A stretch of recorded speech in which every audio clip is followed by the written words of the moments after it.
এরকম ফটোগুলা কিন্তু বর্তমানে খুব ট্রেন্ডিং এ চলতেছে। আমি আজকে এরকম হাজারো প্রম্পট আজকে এই ভিডিওর ভিতরে দিয়ে দিব, যেগুলো নাকি খুব ট্রেন্ডিং এ চলতেছে। ফেসবুক টিকটকে ঢুকলেই কিন্তু এগুলো প্রায় আমরা দেখি, এগুলাতে কিন্তু অনেক ভিউ অ্যান্ড লাইক চলে আসে, আর এগুলো ফেসবুকে আপলোড করে কিন্তু অনেক টাকাও কামিয়ে নিচ্ছে। আপনার যদি একটা পেজ থাকে তাহলে আপনি ওইভাবে করতে পারবেন। আবার অনেকে এখনও পারে না যে এই ফটোগুলা কিভাবে ক্রিয়েট করতে হয় জিমিনি দিয়ে। সো আমি আজকে দেখাবো খুব সিম্পলভাবে কিভাবে জিমিনি দিয়ে ফটো এডিট করবেন। অ্যান্ড এরকম অনেক ট্রেন্ডিং প্রম্পট আমি আজকে এই ভিডিওর ভিতরে দিয়ে দিব, আপনারা সেখান থেকে স্ক্রিনশট নিয়ে সেগুলোকে কিন্তু ব্যবহার করতে পারবেন। সো চলেন কথা না বাড়িয়ে আজকের ভিডিওটা শুরু করি। সো প্রথমে আমরা চলে যাবো ফোন স্ক্রিনে, অ্যান্ড এখানে আমরা আগে দেখবো যে কীভাবে ফটোটা জেনারেট করতে হয়। ফটোটা জেনারেট হতে থাকবে আর আমি তার মাঝখানে সকল প্রম্পট ট্রেন্ডিং প্রম্পটগুলো কিন্তু আমি দিয়ে দেবো, আপনারা সেখান থেকে কিন্তু নিয়ে নেবেন। সো গুগলে গিয়ে গুগল জিমিনি লিখে সার্চ করবো, ফার্স্টে যে ওয়েবসাইটটা আসবে আমরা সেই ওয়েবসাইটটা ওপেন করব। সেই ওয়েবসাইটে যাওয়ার পর এখানে দেখবেন যে 3 ডট একটা অপশন আছে, 3 ডটে ক্লিক করবেন।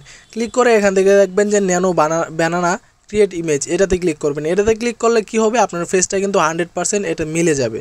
সো তারপরে প্লাস আইকনে ক্লিক করে আপলোড ফাইলে ক্লিক করে আপনার গ্যালারি থেকে কিন্তু খুব সুন্দর ফেস দেখে একটা ফটো সিলেক্ট করে নেবেন, যেটার ফেসটা কিন্তু একদম স্পষ্ট বোঝা যাবে। এরকম একটা ফটো কিন্তু সিলেক্ট করবেন। তারপর এই সিক্রেট প্রম্পটটা এখানে পেস্ট করবেন, যে প্রম্পটগুলো আমি এখন সিরিয়াল বাই সিরিয়াল আপনাদেরকে দিয়ে দিব।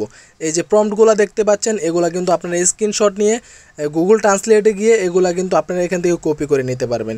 এগুলা কপি করে নিয়ে আপনারা আপনাদের গুগল জিমিনিতে আপনার ফটোটা দিয়ে তারপরে প্রম্পটগুলো দিবেন, আপনাদেরকে কিন্তু সেম এরকম রিয়েলিস্টিক ফটো কিন্তু তারা জেনারেট করে দিবে। সো আমি এখন সকল প্রম্পটগুলো দিয়ে দিচ্ছি, আপনারা এখান থেকে নিয়ে নেবেন আপনার যার যেটা পছন্দ। সো এখন দেখবো আমরা যে ফটোটা জেনারেট করে দিয়েছিলাম সেটা কীভাবে জেনারেট করে দিচ্ছে তারা। সো দেখতেই পাচ্ছেন কত সুন্দরভাবে ফটোটা কিন্তু জেনারেট করে দিচ্ছে, একদম আমার ফেসের সাথে হুবহু ফেস মিল। সো এটা তারপর কি করবেন, আপনারা ডাউনলোড করে নেবেন। আমি যদি ন্যানো বানানাটা সিলেক্ট না করতাম তাহলে কিন্তু আমার ফেসটা কিন্তু এত সুন্দরভাবে তারা মিলাতে পারতো না। আর স্পষ্ট একটা পিক দিবেন অ্যান্ড ওই বানানাটা সিলেক্ট করবেন, তারপর কিন্তু আপনার ফটোটা কিন্তু খুব জোস লাগবে অ্যান্ড ফেস কিন্তু 100% মিলে যাবে।